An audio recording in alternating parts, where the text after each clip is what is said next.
Hello everyone. We will discuss today design of shaft. So, in a design of shaft, we will see the procedure, some brief idea about the shaft, and the procedure to solve the problem of shaft or designing of the shaft. So, just before we start, we'll just discuss about the basics of the shafts.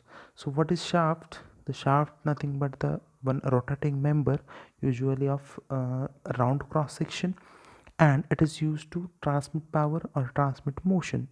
So there are actually two types of shafts, that is transmission and machine shaft. Generally the transmission shafts are the line shafts and counter shafts, and machine shafts, that we can say that the spindles and crank shafts are the machine shafts. So axle is one of the uh, type of shaft, but it is non-rotating machine element. So if we consider the material for the shaft, so material of the shafts is generally given into the question, yield stress or ultimate stress or both of this, and material also. But if not given, then we have to use the medium carbon steel for the shaft. So we can take a material from PSG 1.9, that is C35, C40, C45, C50. So you will get the value of a sigma y. Then the designing, actually there are two methods or two criterias for the designing of the shafts. One is the criteria, one is strength, so we will design the shaft for the strength, and second is the considering the rigidity and deflection, so design of shaft for the rigidity and deflection. So in generally the design of shafts is, we have to design for the strength.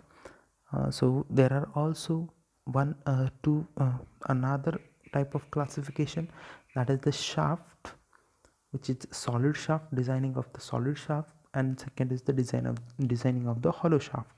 So designing of the solid shaft and designing the hollow shaft, that the difference is that is the in a hollow shaft we have to consider the inner radius also. So there is a small changes in the equation. Then we will see the design of the shaft by considering one problem. So see that problem: a transmission shaft is supporting a spur gear B and pulley at D. So sometime figure is given or sometime figure is not given. So if figure is given, then all this description reflects in the figure. If figure is not given, we have to draw the diagram by considering by taking this description. So if the figure is given, then it is easy to get the idea about what was given. But if figure is not given, so we have to read this question carefully. So in this question, that was given spur gear at B and pulley at D, and bearing at A and bearing at C. So the diameter of the pulley has given 400 and pitch circle dia of the gear has given 300. The power is given 15 kilowatt, that is transmitted 550 rpm from pulley D to B. So at D the power receives and it transmitted from point D to the gear which is located at point B, and from this point B to the another shaft. So that was the actual way to or travel of the power. So there are F1 and F2 are the slack and tight and slack side tensions, and Ft and Fr, that is the tangential and radial components of the gear tooth forces. So the relations are given in the question, that's F1 is equal to 3F2 and Fr is equal to Ft tan 20. So if a relation, there are generally the combinations may be in any shaft, as there are two pulleys or as there are two gears, or there is one pulley and one gear. There are only three types of combinations. So if there are two pulleys, then the formula for the pulley may be given or maybe not given. If not given, you can consider if there is friction given, then the formula we have to take that as tight side tension on tight side by its slack side is equal to E raised to mu theta. So in that case, we have to consider the theta, that is the wrap angle, and mu as the friction angle. And in case of the gear, we have to consider the equation, that is F R, that is the radial component of the force, is equal to Ft tan 20. So if in a question that is not given, you have to assume that the angle is a 20 degree, and that formula is Fr is equal to Ft tan 20, and if given, then it is okay. So in this equation, the material is they say that the gear and the pulley are key to the shaft. So that was given in a question. If not given, you can assume that is there is a keyway in the shaft. Then the material for the shaft is 50C4. The material is given. Generally the material is given into the problem. Ultimate stress and yield stress, both the stresses are given. Determine the shaft diameter using ASME code. So there are two types that we will discuss later, but specifically that was given. We have to solve this problem by ASME codes. The KB and KT is equal to 1.25. so that was given also, the factor KB and factor KT. So the factor KB and factor KT are the two factors, that is combined shock and fatigue factor for the bending, and that is KB, and combined shock and fatigue factor for the torsion. So that is KT. So shock and fatigue factor for the bending is KB, shock and fatigue factor for the torsion is a KT. So if these values are not given, we have to assume these values. So we have to assume first the nature of loading. So from the nature of loading, we can assume the value of KT and KB. So there are some guiding tables are given in some books, but we will consider the loads or the applications we will consider for the shaft. So that was not something different. So generally the value of KB and KT is in between 1 to 1.5. so we can take accordingly by considering the rotating shaft and nature of loading on this rotating shaft. So there are some steps to solve the design of solid shaft. So that is permissible stresses. First we have to find out the permissible stresses. So there are two methods: design by principal normal stress theory or design by ASME codes. Then we have to find out next the torsional moment. Then we have to find out the bending moment. So bending moment, the horizontal bending moment, vertical bending moment, and resultant of this bending moment. Then after we will get the bending moment, and by torsional moment and by bending moment we have to find out the diameter of the shaft by using the formula.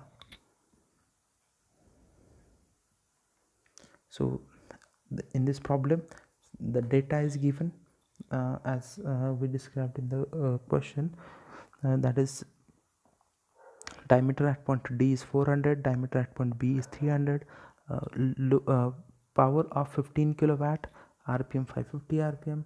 Equations or relations are given. F1 is equal to 3F2 and Fr is equal to Ft tan 20.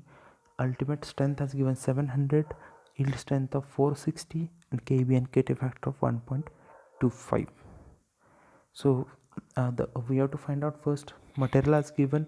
So we have to find out the permissible stresses. So there are two methods to find out the permissible stresses. So first is design by principal normal stress theory.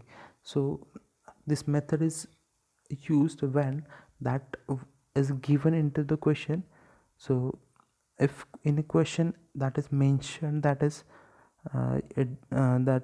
we have to use the principal normal stress theory, then we have to use, or if only yield stress is given and factor of safety is given and no any method is mentioned there, that case we can use the principal normal stress theory. So that is nothing but the tau permissible is equal to 0.5 of sigma y by factor of safety. Second one is the design by ASME codes. So if in a question that is like this question, if it is mentioned in the question that is use the ASME codes, then you have to use, or if yield stress and ultimate stresses are given, factor of safety not given, and no any method is mentioned into the question, then we can use design by ASME codes. So that time we have to consider to find out the permissible stress, we have to take these two formula. We have to find out the values of these two formula, that is 0.75 into 0.3 of sigma y, 0.75 into 0.18 of sigma ultimate. So 0.75, that means there is a we will consider that there is a keyway into the shaft and that reduces the 25% of the strength of the shaft. So we will consider only 75% of the shaft, and 0.3 of sigma y or 0.18 of sigma ultimate. We have to consider minimum of these two. If we consider there is a no keyway in this no keyway slot in the shaft, then we will not consider that 0.75. We will directly take 0.3 of sigma y, 0.18 of sigma ultimate. So in this question that is given, we have to use ASME codes. So according to the ASME codes, we will consider 0.75 of into 0.18 of sigma ultimate, that is 94.5, and 0.75 into 0.3 of sigma yield, that is 103.5. so smaller of these two value is 94.5, so that is considered for the further calculation. So permissible stresses. The next is a torsional moment. So torsional moment or torque. So formula is given. Formula we know that P is equal to 2 by 60. So we will put the values into the equation. You will get the value of a torque, and that value of the torque we will consider as a torsional moment. This value must be in a Newton mm. Then next we have to find out the bending moment. So before we find out the bending moment, we must have to find out the forces acting on each point. So if we consider point A, so there are two forces acting, that is horizontal reaction forces, reaction force, and vertical reaction force for the support, that is bearing support at point A. Then at point B there is a radial component of the gear force, that is tangential component of the gear force. At point C there is again the horizontal reaction force, vertical reaction force, and at point D that is tight side tension and slack side tension. So we have to find out the all forces before we go for the bending moment. So forces on pulley D, that is nothing but the F1 and F2. So a relation is given, F1 is equal to 3 F2, and second we will consider the torque T, that is force F1 into the perpendicular distance d by 2, and this force F2 into perpendicular distance d by 2.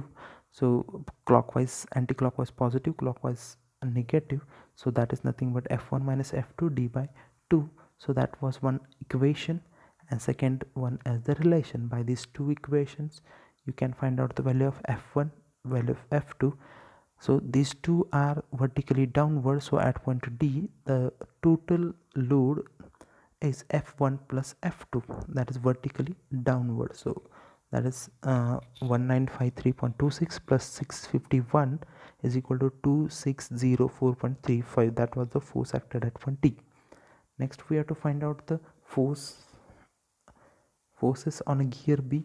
So same, the torque, that is the torque or torsional moment acting on the shaft is throughout or any of the point is the same. So we can take that torque is equal to that tangential force Ft into the radius, that is d by 2. So from that you will get the value of Ft, and the relation is given, that is Fr is equal to Ft tan 20. So from that you will get the value of Fr. So you will get the value of Fr and Ft from this. Next we have to find out the reaction forces. So we will consider first the reaction vertical bending moment. So for that we have to find out first vertical, or we have to find out the reactions at each point. So we will first find out the reaction at point C. So reaction at point C, so if you want to find out the reaction at point C, we have to consider the vertical moment first. So the diagram is given. So vertical force at point A, that is RAV, then at point B, that is FR, that is a radial force of gear. Then at point C, the reaction at point C, RCV, and at point D, that F1 plus F2. These are the vertical forces acting on the shaft. So the direction of RAV, reaction forces, and direction of RCV, these are the reaction forces. So the direction of these two forces, we will assume that, so we can assume is like this or opposite of this, and afterward we get the value exact direction. Means if we wrong, then it will get a negative value. If we right, then we get the positive value, but we have to assume this value, so no need to worry about that. And we have to take care about the direction of force at point B, direction at point D.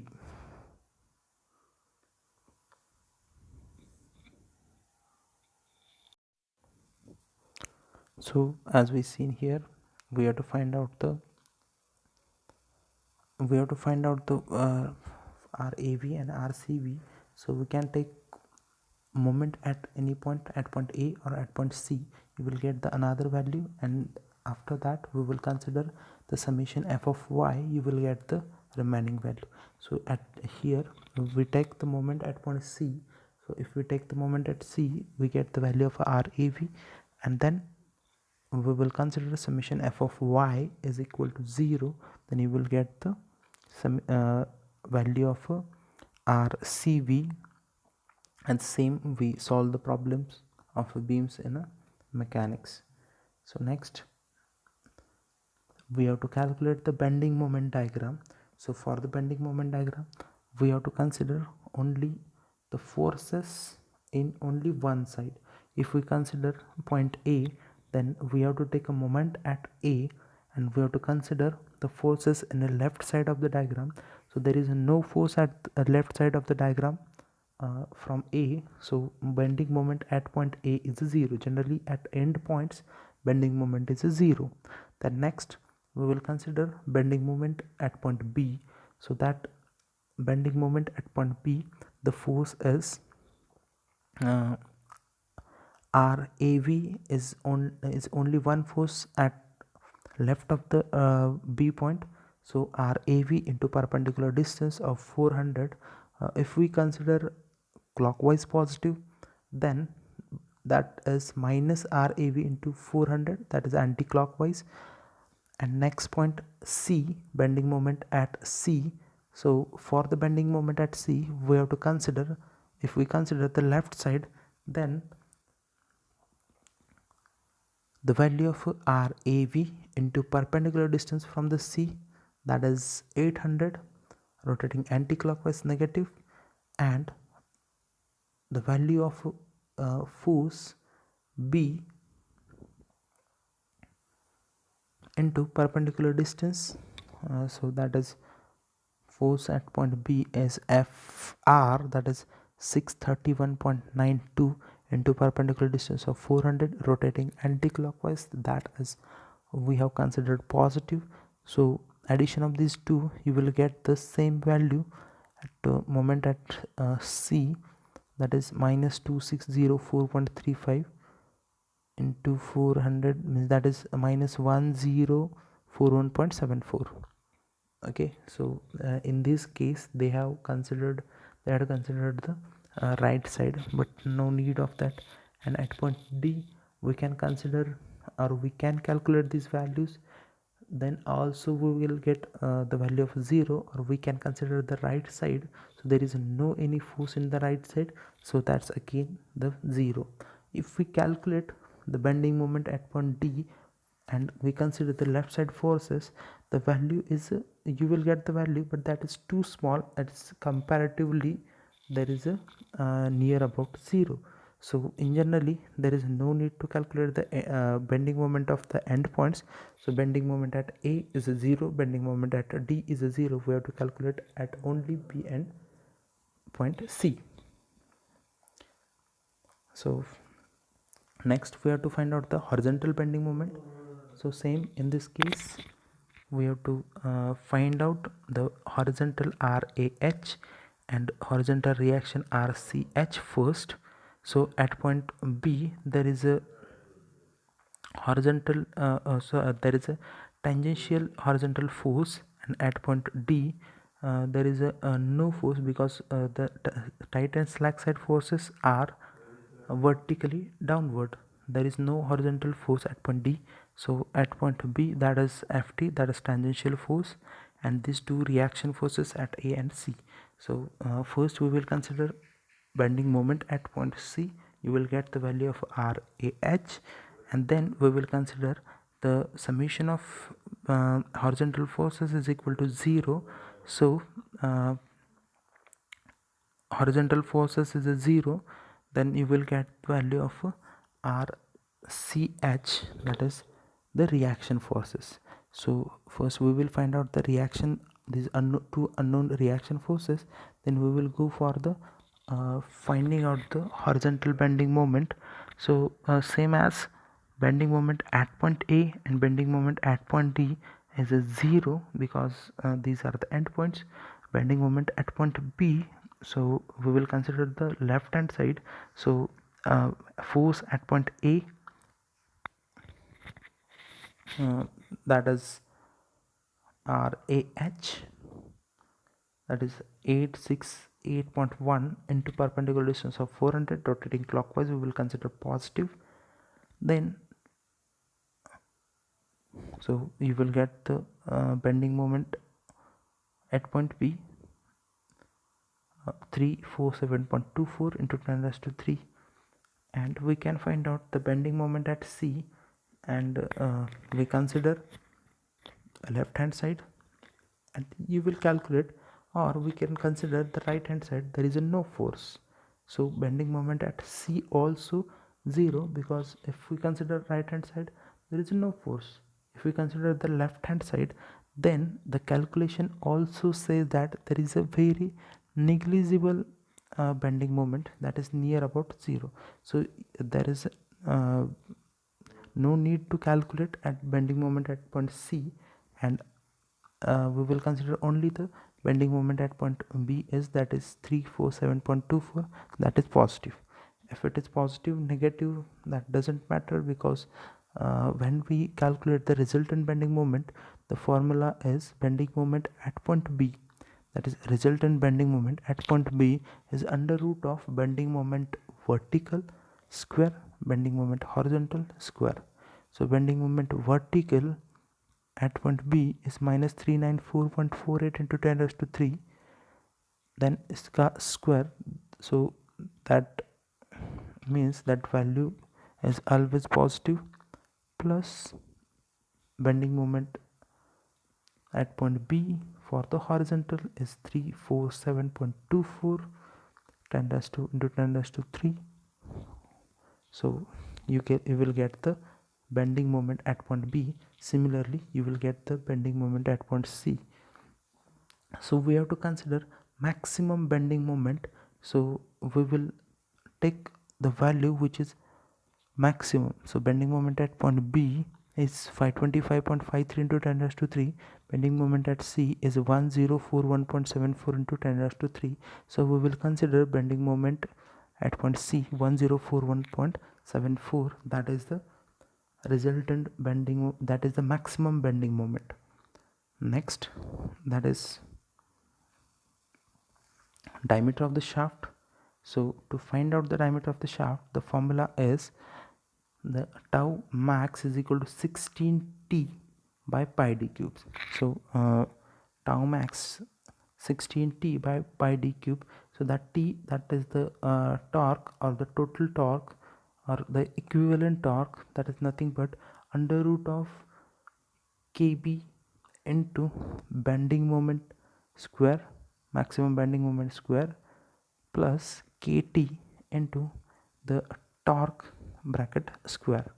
So put up the values into the equation, you will get the equivalent value of the torque, and put up into the equation you will get the unknown only, that is the d, because tau max, that is permissible 94.5, 60 that is equivalent torque by pi d cube. So you will get the value of d, that is nothing but 42 in this case. So